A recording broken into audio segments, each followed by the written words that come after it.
Dear student, আজকে উপস্থিত হয়েছি আরো একটি নতুন ভিডিও নিয়ে। আজকে মূলত যে অধ্যায় নিয়ে আলোচনা করব সেটি হচ্ছে ক্লাস 10 এর 5.8 অর্থাৎ 5.1 এই অধ্যায় থেকে আমরা অঙ্ক আজকে করব। তো এই অধ্যায়টার নাম তোমরা সকলেই জানো, অনুপাত সমানুপাত।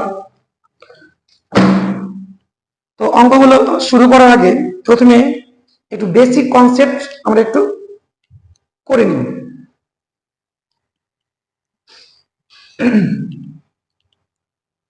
মূলত প্রথমে যে অঙ্কগুলো এখানে আছে সেই অঙ্কগুলো হচ্ছে অনুপাত।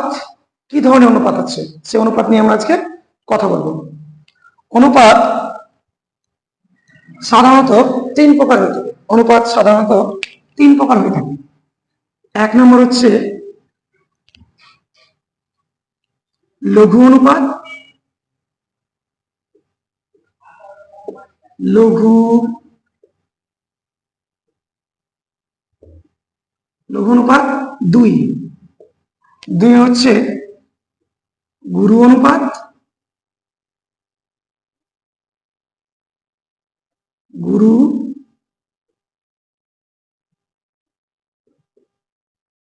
অনুপাত 3 হচ্ছে গিয়ে সমানুপাত।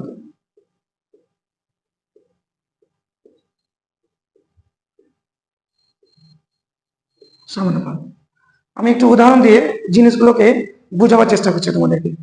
তোমরা দেখে নাও, আমি একটা অনুপাত লিখলাম 3:5, আর একটা দেখলাম 5:3, আর একটা অনুপাত লিখছি আমি 5:5। তো প্রথমে তোমাদেরকে জানতে হবে যে অনুপাতের দুটো পদ থাকে, একটা হচ্ছে পূর্বপদ এবং আর একটা হচ্ছে উত্তরপদ।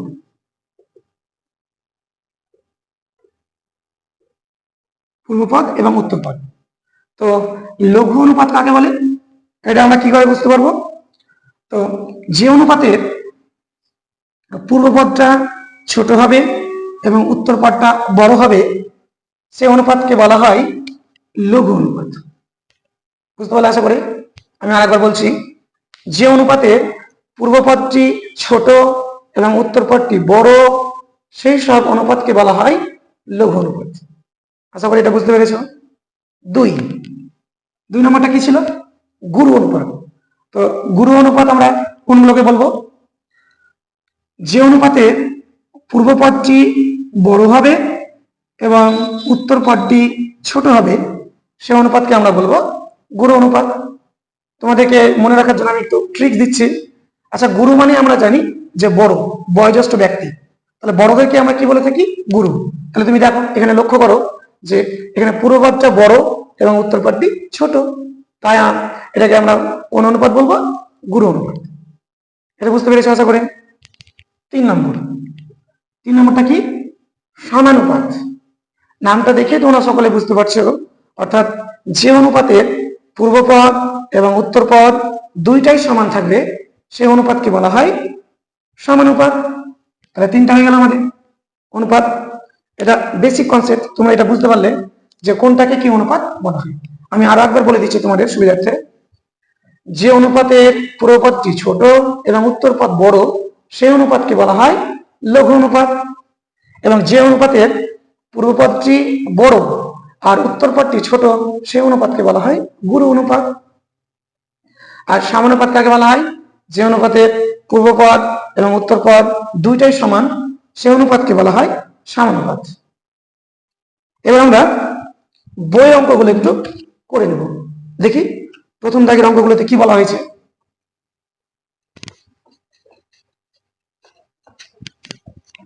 তোমার টেক্সট বইটা প্রত্যেককে হাতে নাও, দেখবে পেজ নম্বর 82 একের দাগের কি বলা হয়েছে?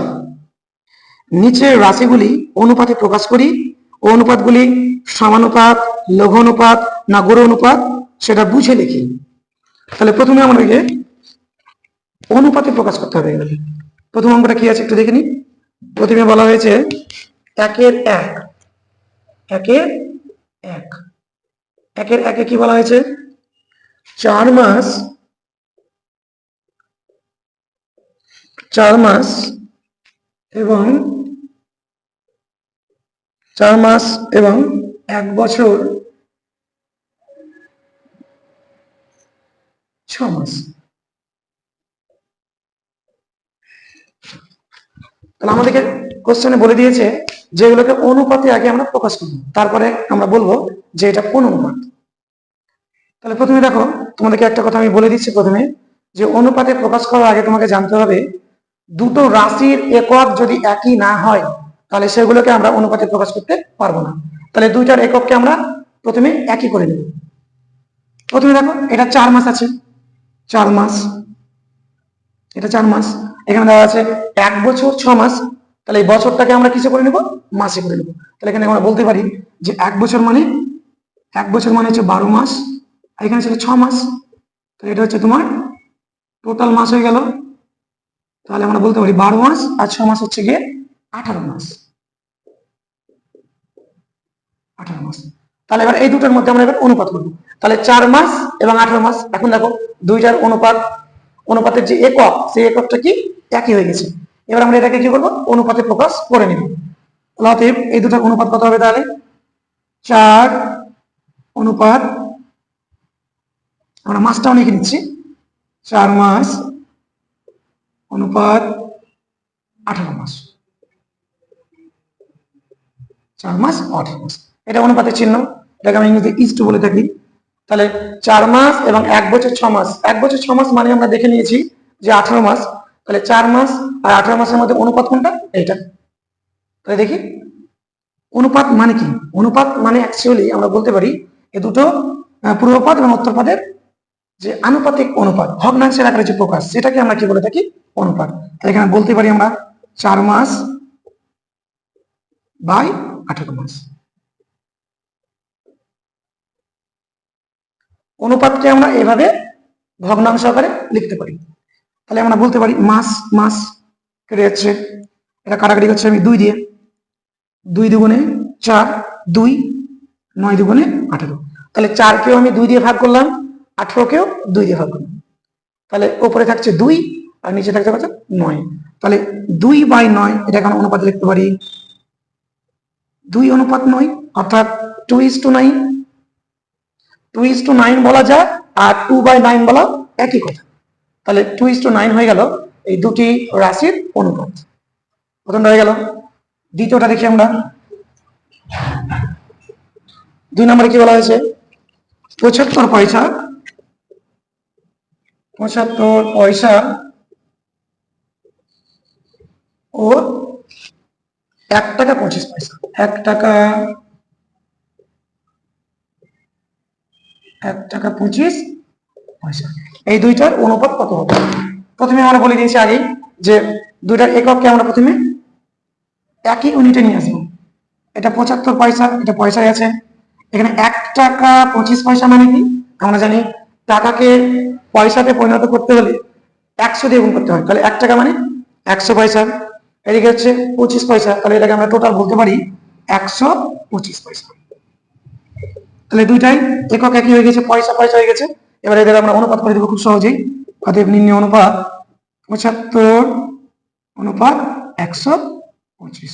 এখানে পয়সা পয়সা আমি বারবার লিখছি না, পয়সা পয়সা অটোমেটিক এভাবে কেটে যাবে। আর অনুপাতের কোনো একক থাকে না, কারণ এই যে ভগ্নাংশের লব হর অনুপাতগুলো এককগুলো কেটে যাচ্ছে, ওই জন্য এর কোনো একক আমরা দেব না।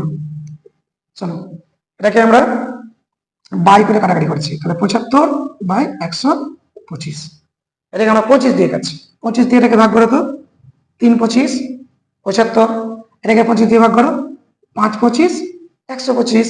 তাহলে 3/5, এর মানে 3:5 হয়ে গেল।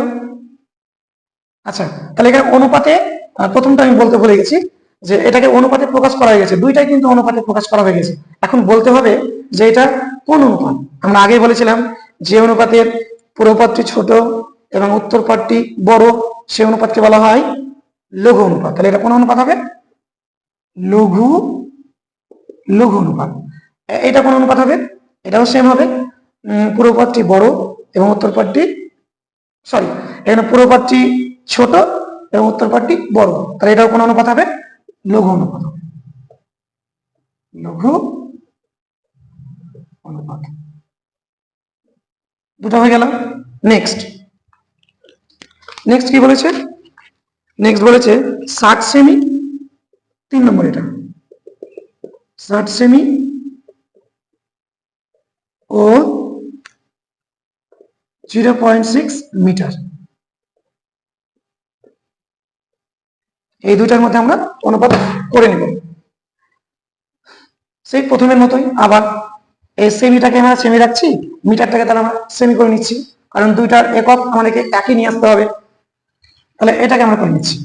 মিটারকে সেন্টিমিটার করার নিয়ম কি? দেখো, আমরা তো জানি, ছোটবেলা থেকে শিখেছি যে মিটারের পরের ঘর, মিটার, ডেসিমিটার, সেন্টিমিটার, 2 ঘর যাচ্ছে, তার মানে একের পাশে 2টা শূন্য। এটাকে একের পাশে 2টা শূন্য মানে 100 দিয়ে গুণ করলে এটা সেমি হয়ে যাবে, এটা সেমি হয়ে যাবে। এটাকে গুণ করো, এটাকে তোমার রাফে গুণ করে দেখবে, এটা হবে 60 হয়ে যাবে, 60 সেমি। এখন এই দুইটার অনুপাত তাহলে আমরা করে নিচ্ছি। অর্থাৎ নির্ণয় অনুপাত 60 অনুপাত 60, তাহলে অনুপাত হয়ে যাবে, আমরা 60 দিয়ে যদি ভাগ করি, এটাকে যদি আমরা বাই করি, তাহলে 60/60, 0 0 কাটো আর 6 6 কাটো, তার মানে 60 60 কেটে যাচ্ছে, তাহলে এখানে থাকছে 1, এখানে থাকছে 1, তার মানে 1:1, 1/1, এ কথার মানে কি? 1:1। এটা হয়ে গেল। এটা কোন অনুপাত তোমরা বুঝতে পারছো? পূর্ব পদটি 1 এবং উত্তর পদটিও 1, তাহলে এখানে দুইটা পদই কি সমান, তাহলে এই ধরনের অনুপাতকে আমরা কি বলি? সমানুপাত। এটা হচ্ছে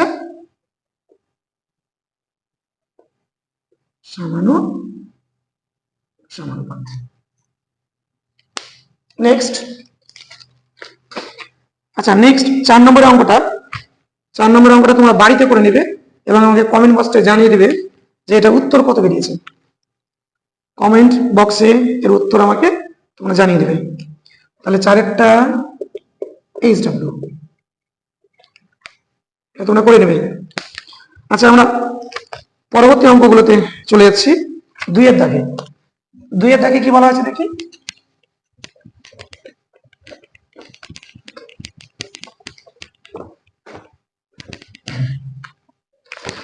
2-এর দাগে ফার্স্ট অঙ্কটা কি বলা হয়েছে? 2-এর 1, পি কিগ্রাম ও কিউ গ্রামের অনুপাতটি লিখি।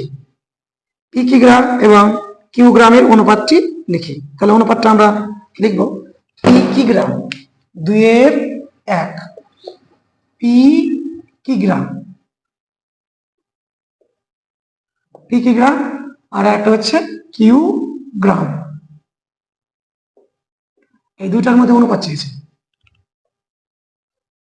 পি কিগ্রাম ও কিউ গ্রাম, এই দুইটা রাশির মধ্যে কি চেয়েছে? অনুপাত চেয়েছে। প্রথমে আমরা এই কিগ্রাটাকে গ্রাম করে নিব, কারণ আমরা জানি অনুপাতে প্রকাশ করার আগে দুইটার অনুপাতকে আমাদেরকে কি করতে হবে? দুইটা রাশির একককে সেম একক করে নিতে হবে। তাহলে কিগ্রাকে আমরা কি করে নিচ্ছি? গ্রাম করে নিচ্ছি। তাহলে কিগ্রাকে গ্রাম করতে হলে কি করতে হবে? আমরা জানি কিগ্রার পরে কিগ্রাম মানে কিলোগ্রাম, তাহলে হেক্টোগ্রাম, ডেকাগ্রাম, গ্রাম, কবার যাচ্ছে? 3 ঘর, তার মানে একের পাশে 3টা শূন্য, তার মানে এটাকে 1000 দিয়ে গুণ করলে, 1000 দিয়ে গুণ করলে কি হয়ে যাবে? কিগ্রাটা গ্রাম হয়ে যাবে, কিগ্রাটা গ্রাম হয়ে যাবে। এবার তাহলে পি কিগ্রাটা হয়ে গেল 1000 পি, এত গ্রাম হয়ে গেল। আর এদিকে কিউ গ্রাম ছিলই, তাহলে দুটোই গ্রাম হয়ে গেছে। এখন আমরা এই দুইটার কি করব? অনুপাত করব। অতএব নির্ণয় অনুপাত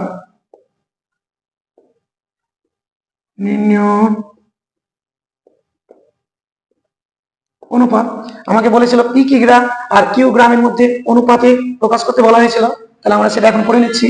তাহলে পি কিগ্রাম মানে পেয়েছি আমরা 1000 P gram is to Q gram, দুটোই গ্রাম। আচ্ছা, অনুপাতকে ছোট করা যাচ্ছে কি? দেখো, ভাগ করা যাচ্ছে কি? না, যাচ্ছে না। তাহলে এটাই হয়ে গেল এই দুটো রাশির অনুপাত। নেক্সট, 2-এরটাতে যাই আমরা। 2-এরটাতে কি বলা হয়েছে? বলেছে এক্স দিন ও জেড মাসের মধ্যে অনুপাত নির্ণয় কখন সম্ভব হবে লিখি। দেখো আমি তোমাদেরকে প্রথমেই বলে দিয়েছিলাম যে অনুপাতে প্রকাশ করার আগে দুইটার একক কিন্তু একই হওয়া চাই, তা না হলে কিন্তু আমরা অনুপাতে এটাকে প্রকাশ করতে পারবো না। তাহলে উত্তর কি হয়ে যাবে, এক্স দিন ও জেড মাসের মধ্যে অনুপাত নির্ণয় কখন সম্ভব হবে, যখন এদের একক একই হবে তখন এদের মধ্যে অনুপাত করা সম্ভব হবে। এটা তোমরা নিজের ভাষায় সবাই লিখে নিও, এটা আমি মুখে বলে দিলাম যে এদের একক একই হলে তবেই এদেরকে অনুপাতে প্রকাশ করা সম্ভব হবে। নেক্সট 3 নম্বরে যাই। 3 নম্বরে কি বলেছে, 3 নম্বরে কি বলেছে দেখি, একটি অনুপাত ও তার ব্যস্ত অনুপাতের মিশ্র অনুপাত কি ধরনের অনুপাত হবে সেটা লিখে। বলেছে একটি অনুপাত, আমি ধরে নিচ্ছি, ধরি একটি অনুপাত,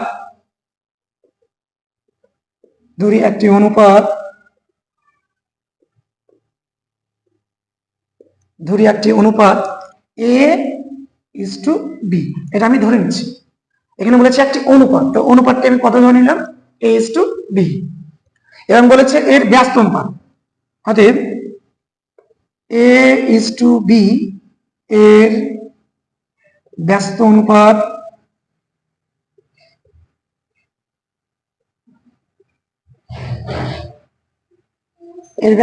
কি, এই জিনিসটা তোমাদেরকে একটুখানি আমি বুঝিয়ে দিচ্ছি। আচ্ছা, ব্যস্ত মানে কি, বিপরীত, তাহলে a is to b এর বিপরীত অনুপাতটা কি, সেটাই হচ্ছে তার কি, ব্যস্ত অনুপাত।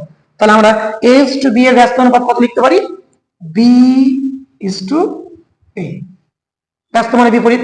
তাহলে এখানে পূর্ব পদে ছিল a আর উত্তর পদে ছিল b, এটাকে আমরা উল্টো করে লিখলাম, সেটা হয়ে গেল কি তার ব্যস্ত অনুপাত।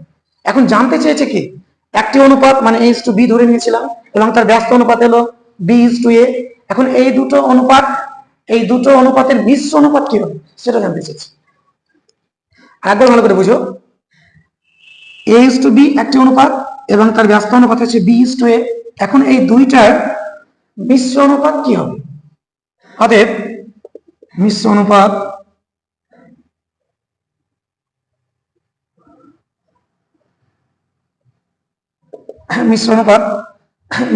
মানে কি, মিশ্র অনুপাত এর আরেকটা নাম হচ্ছে যৌগিক অনুপাত। তাহলে এর মিশ্র অনুপাত কত হবে, আর যেটা যৌগিক অনুপাত হবে সেটাই হবে। তো যৌগিক অনুপাত করার নিয়ম কি না, অনুপাতের পূর্বপদগুলির গুণফল ইজ টু উত্তর পদগুলির গুণফল। তাহলে 2টা বা 3টা বা 4টা জয়টাই দিক অনুপাত, এবং সেগুলোর যদি আমাকে মিশ্র অনুপাত করতে বলা হয় তাহলে নিয়ম হচ্ছে কি, পূর্ব পদগুলির গুণফল ইজ টু উত্তর পদগুলির গুণফল। তাহলে এটা হয়ে গেল এই 2টা অনুপাতের কি, মিশ্র অনুপাত, বা এটাকে আমরা আরো বলে থাকি যৌগিক অনুপাত। দেখি, এর সাথে বি এর গুণ তার মানে এ বি, এর সাথে বি এর গুণ মানে এ বি। তাহলে এখানে দেখো আমরা বুঝতে পারছি যে এই অনুপাতটির পূর্ব পদ হচ্ছে এ বি এবং উত্তর পদ হচ্ছে কি এ বি। যদি আমরা কাটাকাটি করি তাহলে আমরা এ বি কেটে যেতে পারি, তাহলে 1:1। তাও বলতে পারি পূর্ব পদ 1 এবং উত্তর পদ কি 1। তার মানে এখানে দেখতে পেলাম একটি অনুপাত এবং সেই অনুপাতের মিশ্র অনুপাত, এবং এই মিশ্র অনুপাত এবং এই অনুপাতের যৌগিক অনুপাত কি অনুপাত হলো, সমানুপাত হলো। তাহলে আমরা বলতে পারি, তাহলে আমরা উত্তর লিখে দিতে পারি যে একটি অনুপাত ও তার ব্যস্ত অনুপাতের মিশ্র অনুপাত কি ধরনের অনুপাত হবে, অনুপাতটা হবে সমানুপাত। কি ধরনের অনুপাত পাবো আমরা, সমানুপাত। উত্তর হবে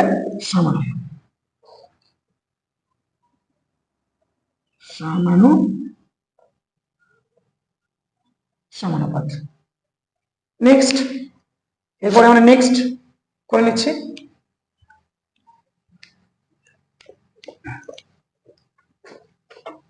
আচ্ছা, পরের অঙ্কটাতে কি বলা হয়েছে তোমরা একটু বই খুলে দেখে নেবে। পরেরটাতে বলা হয়েছে a বাই বি, এটি হচ্ছে তোমার 4 নম্বর অঙ্ক।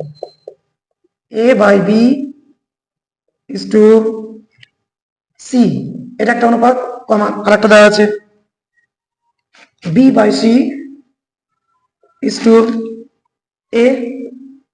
তারপর আরো একটা অনুপাত দেওয়া আছে C by A is to B. এই যে জানতে চাওয়া হয়েছে এর মিশ্র অনুপাত নির্ণয় করতে। তাহলে আমরা দেখতে পাচ্ছি তিনটি অনুপাত এখানে দেওয়া হয়েছে। কয়টি অনুপাত দেওয়া হয়েছে? তিনটি অনুপাত। এটা একটা অনুপাত, এটা একটা অনুপাত, এটা একটা অনুপাত। তাহলে এই তিনটি অনুপাতের মিশ্র অনুপাত বের করতে বলা হয়েছে। একটু আগে আমরা বলেছিলাম যে আমাকে দুটো অনুপাত দিক বা তিনটে দিক বা এর আরো বেশি দিক, নিয়ম একটাই। নিয়ম কি না, মিশ্র অনুপাত করার নিয়ম কি আমি আগে বলে দিয়েছি, পূর্ব পদগুলির গুণফল ইজ টু উত্তর পদগুলির গুণফল। তাহলে অতি সহজে অঙ্কটা হয়ে যাবে। তাহলে আমরা করে নিচ্ছি, অতএব এদের মিশ্র অনুপাত,